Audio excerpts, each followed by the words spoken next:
to tell you something that happened to me, and I'm still a little flustered. I live in New York City, and I'm running through the bus, and this guy stops me and asks me for my autograph. And I was like, oh, okay. So I signed it Marla Schultz, and he's like, I thought you were Monica Lewinsky. I'll take that. I'll take it, yeah. And I was just watching the news, and I'm a germaphobe, and all of a sudden I'm hearing that COVID is coming back, or RSV, all these crazy things. And during the pandemic, I was doing hour shows with a mask on behind giant plexiglass screens, okay? I was like, wow, this is what the whores in Amsterdam must feel like. So I'm from Long Island. I was the only Jewish kid on a Catholic cul-de-sac, so I feel really comfortable here tonight.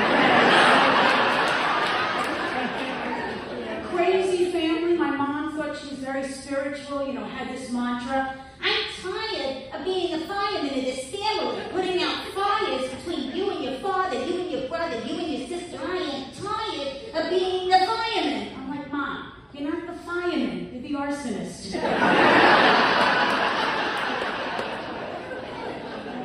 And my dad is a nutbag, okay? He's like going deaf. And I go, Dad, put in your hearing aids. He's like, why? So the bullshit's gonna be louder? And my parents, they've been married 60 years. And I said to my mother, I go, how have you survived living with Dad? She's like, well, we don't own a firearm.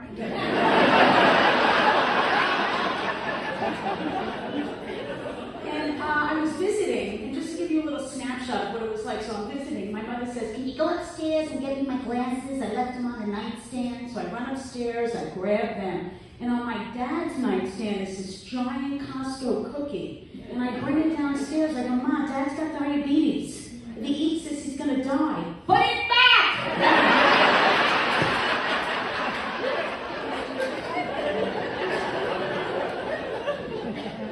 Very attractive crowd, very nice. I hate shopping. I like to shop online, and I love looking and seeing what other people are wearing, what's in style, right? So I'm in California, and I go up to this woman, I go, oh my God, I love that jacket. Where did you get it? She's like, a store. But you ask a woman on the East Coast, oh my God, I love that. Where did you get it? They're like, Bloomingdale's, 40% off. I know they have more. And that's what it means to be a woman. Yes, you have to share stuff. But I have to say, getting older, and when a young kid calls me ma'am, right? I feel like when a young guy calls you ma'am, it's like communicating to the universe we're not doable anymore. And when you go ma'am, it sounds like a sheep getting fisted. You know what I mean? It's like, man.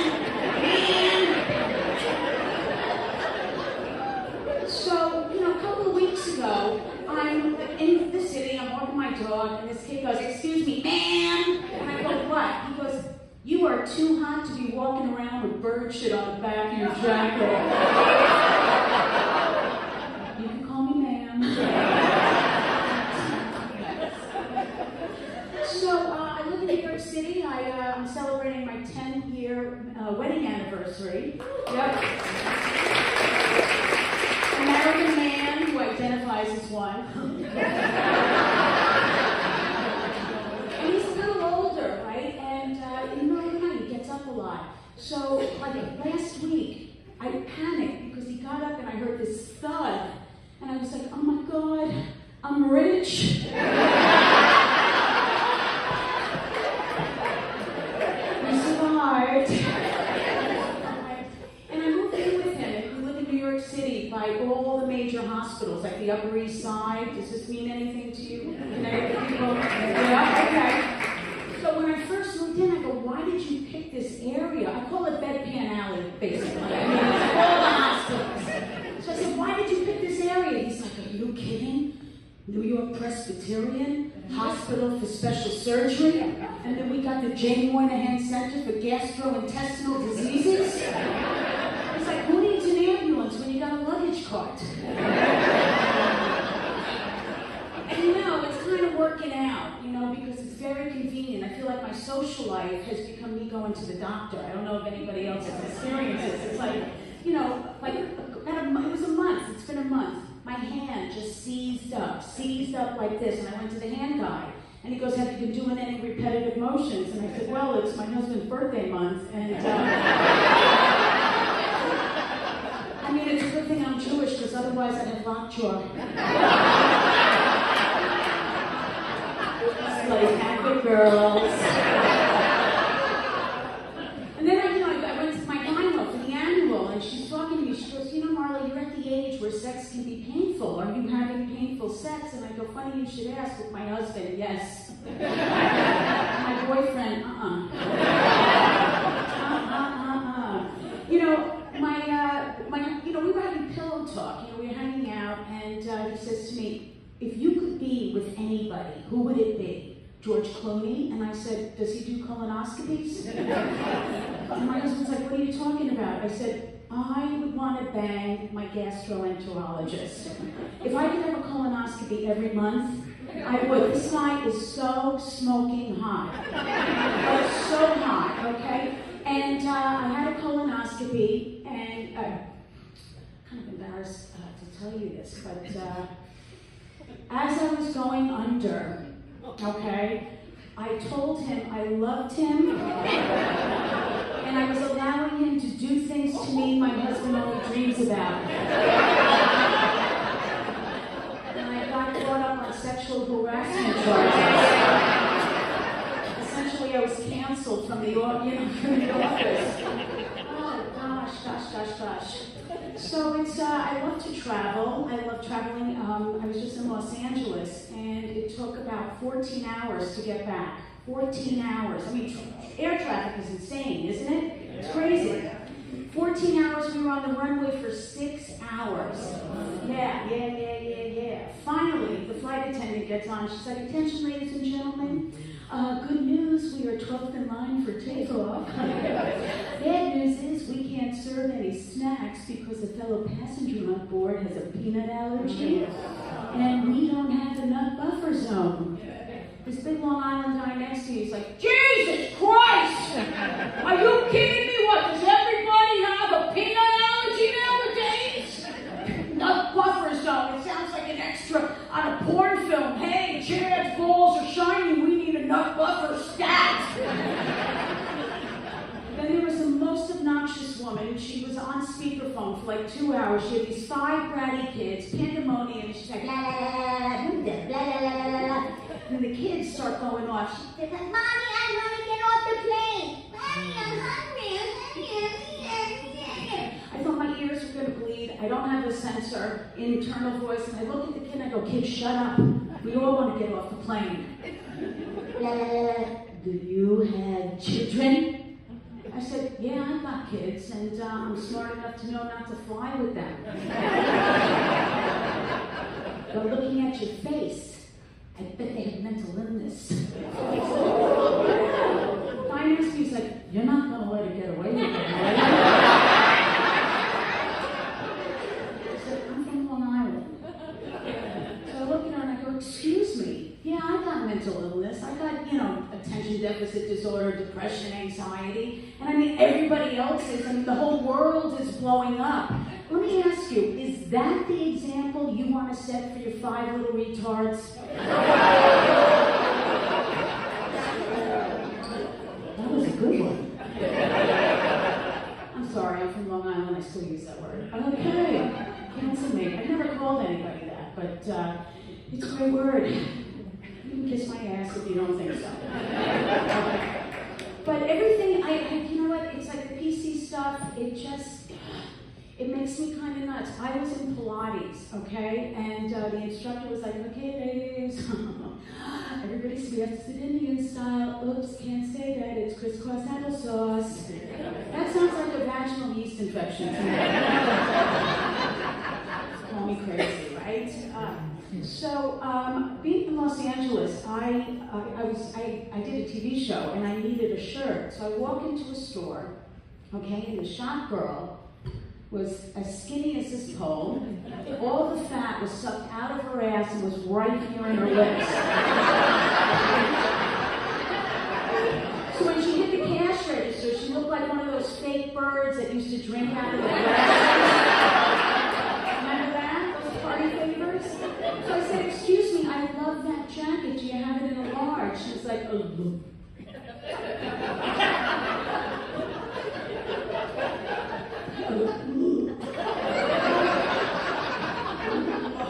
I said, a large. She said, oh, I'm sorry. We don't cater to people that size. I said, honey, I'm not looking for a meal. I'm looking for a jacket. And let me tell you something else, all right? In 49 of the states, I'm a hot piece of ass. All right? Thank you for the reassurance, people. I appreciate it. Wow.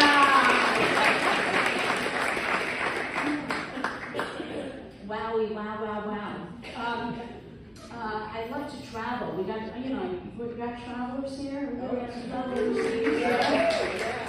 Last summer we went to Germany, and every Jew should go to Germany because, you know, what's happening. Okay, you're a little quiet for that. Anyway, we go to Germany, and I'm really into these outdoor spas, these Nordic spas. They're really popular in Finland and Norway, Canada. We don't have them. So it could be freezing. They got all these little hot tubs, and you go in and out of saunas. It's really cool. So we're in Berlin, and we check in, and they're like, hello, Ms. Schultz, Mr. Grossman. This is a textile-free establishment. And I was like, what does that mean? Oh, you're American. You got the problem with nudity, don't you? And I was like, mm-hmm. So he gives towels. Basically, everybody's nude. So I look at my husband, and I was like, what are we going to do? Do you want to go? And he goes, well, in Berlin. So we walk in, and there's naked people everywhere, all shapes and sizes. You got calorically inclined, declined, I mean, crazy. And it was so off-putting because I didn't know where to look. Because all of a sudden I started hyper-focusing on all these uncircumcised dicks. I mean, they were everywhere. And I was like, oh my God, it looks like an aardvark farm. This is crazy.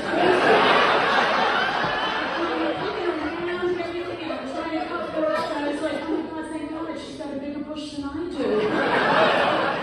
I mean, really, all these men look like upside down exclamation points. I've never seen anything like it. So my husband comes over and he goes, guess what? I go, what?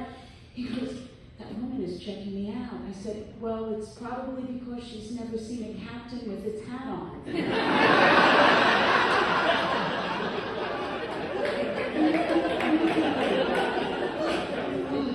So we're my dog people.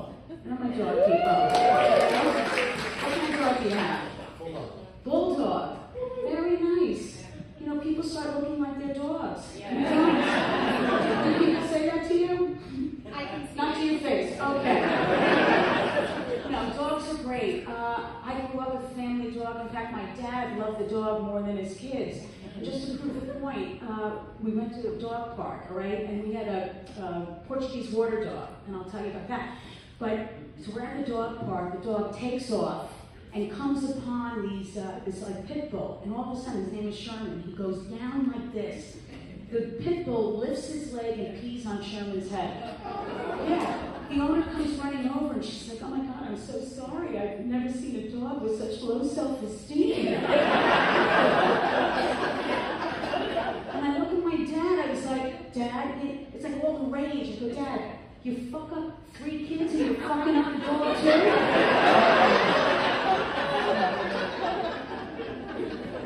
So when COVID hit, my husband and I were living in an apartment in the city, and I said, I gotta get a dog. I was going nuts. We live in a 1-bedroom.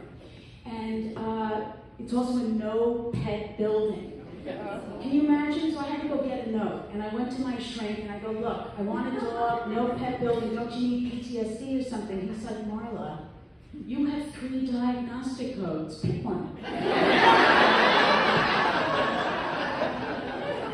So I get the note, and then I start the adventure of trying to figure out what kind of breed I want. Now, I grew up with big dogs, but I needed a little dog, you know, that didn't bark, didn't shed, like under 10 pounds, basically a hairless cat. Like that's... And my friends were like, better not go to a breeder, because there's so many dogs that need a forever home. I mean, there's dogs in Panama, and Mexico, and North Carolina. There's a lot of dogs in North Carolina that need to be adopted. Whatever you do, don't go to a breeder. I said, okay. okay, and I did the due diligence. I'm on ASPCA website, and there's this dog, Oliver.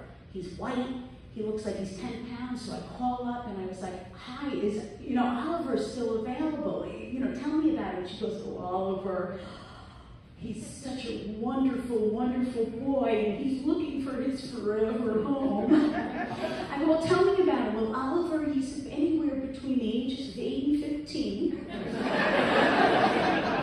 got a dangly leg, and he's a little on the incontinent side. I said, you know what, let me stop you right there. I don't think Oliver's for me because I live with an older man who misses the bowl every once in a while. So I think I'm going to pass. And she got very indignant. She goes, and why do you want to adopt? And I go, isn't it obvious? I can't have one of my own. Trick. So I finally got a little 10-pound dog. She's a Belanca, and it sounds so incredibly pretentious, but she looks like a little French poodle, and one of the things that make the characteristics of the dog is that she's really funny and communicative and not barky. So I was like, that's my dog. Anyway, having a dog in New York City, it forces you to be nice to strangers when you don't want to be nice to strangers, right? So, it was yesterday, we're walking, and it's a beautiful day, and all of a sudden I see this bulldog. It was a Frenchie, actually, and this guy, and he's like all buff and macho and everything. So they start, doing the little sniff, and I pull out the butt biography. All of a sudden, her name's Teddy. She's taking a sniff. Wow, I think he's got a house in the Hamptons. So I go to this guy and go, excuse me, is your dog friendly? And he goes, nah, he's a dick. Teddy rolls over on her back, legs akimbo. She obviously loves the bad boys, okay? So she's there like this. The guy does like a dive for the pink taco, and they're having a great time, and I'm like freaking out. I'm just like, oh my God, is he going to think she learned this from me? And then I'm trying to drag her away.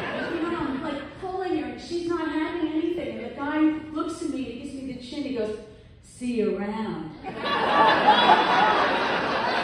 was like, that chin, like when you bang a guy and you run into him at a party, and you're just like, did I fuck him? What?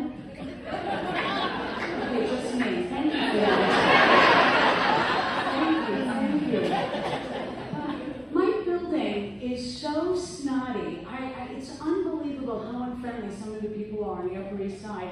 I see this woman, no matter what time of day it is, okay? She never says hello.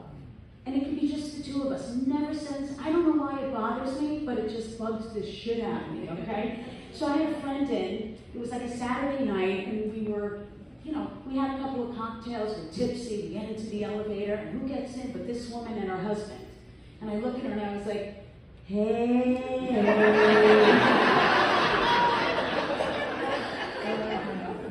This is our first threesome. Were you nervous the first time? 1801, call me. I can't get rid of her.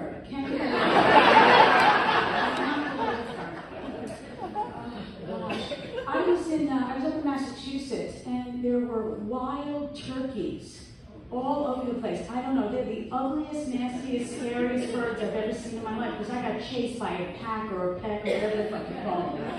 And it was, and I had something done to my knee, so I was on this medication, and I fell asleep on the couch, and my husband was naked, and he was bending over, picking something up, and his balls were just dangling.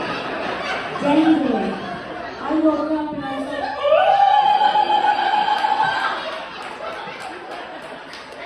I started screaming. I was like, what are the wild turkeys doing now? What are you talking about? I said, oh my God, I'm tortured by it. Just whenever he bends over. Why can't you just staple those things up? He actually said, I would love to go to like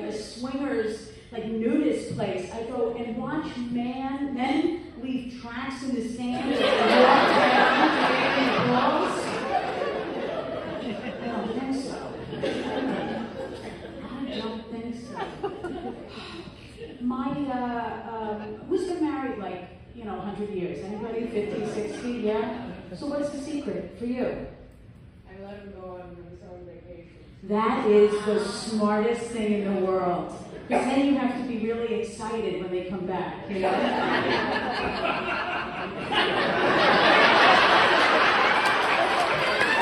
Surprise!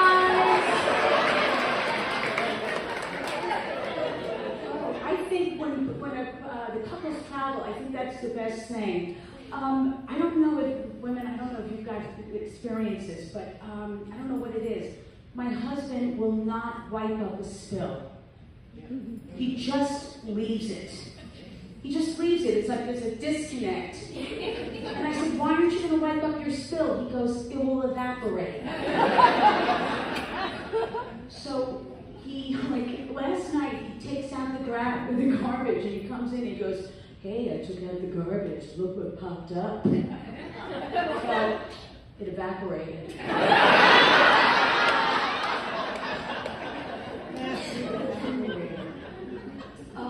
I ran into this woman who I used to work with, and she was the biggest bitch. Like, it was my boss, her name was Mary. I would leave, and I'd be like, nightmare!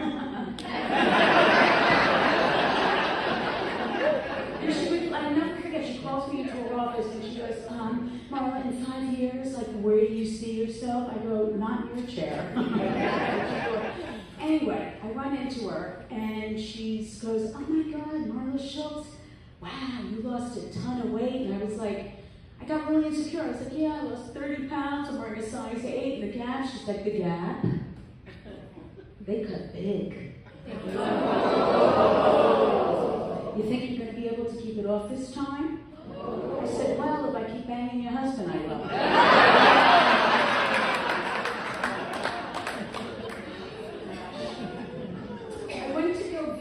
My Aunt Shirley and my Uncle Irving, and she's 100. She's still alive. My Uncle Irving is like 101, and they live in one of those assisted living facilities. You walk in, everything is damp and moist and everything. You know what I mean? And you look at pictures of people on the wall, and you see them wiping their brows, right? So I go see my Aunt Shirley, and she used to be a dancer, a dancer on Broadway, and she's in the memory ward. And I was like, hi, Aunt Shirley. She's like, hi. You want to hear a joke? And I said, sure, tell me a joke. Okay, what's the difference between a rooster and a prostitute? I don't know, Aunt Shirley, what? A rooster will say cock-a-doodle-doo, but a prostitute will say hey cock-a-doo. You want to hear a joke? So I wrap up the visit and I go see my Uncle Irving, and he's sitting there with no teeth and everything. And I'm like, how are you? And he's got a bowl of peanuts on the table, and I'm just eating and visiting. And finally I was like, oh my God, Uncle Irving, I'm going to Costco. I'll get you, a whole thing of new peanuts. He goes, don't worry about it. I just like to suck the chocolate off of it.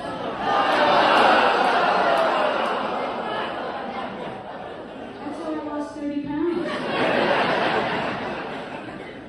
Yes. So I'm still a little lightheaded. I had an edible.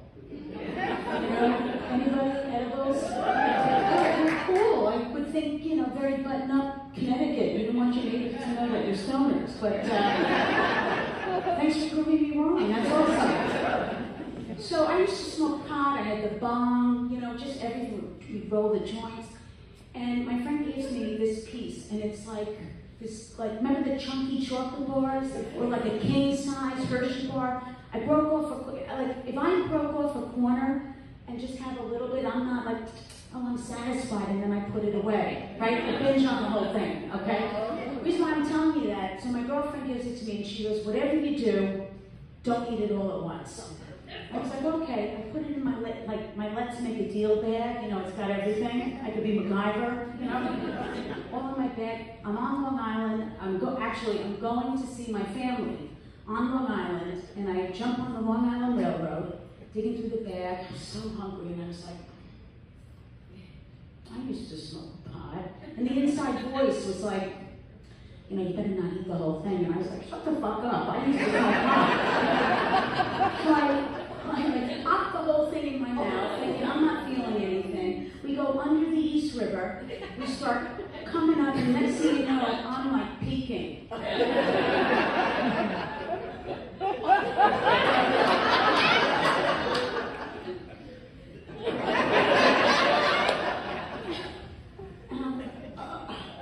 Oh my God, did my water break? I don't have a uterus, but I think my water just broke.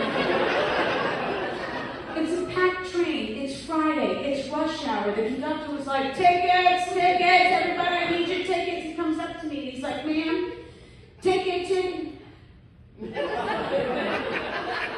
I don't know if I'm having a stroke or an orgasm. Lady, it's a packed train. Would you make up your mind? Is it a stroke or is it an orgasm? He goes, where are you getting off? I go, I already did. You guys have been terrific. My name is Marla Schultz. Thank you for coming on this morning.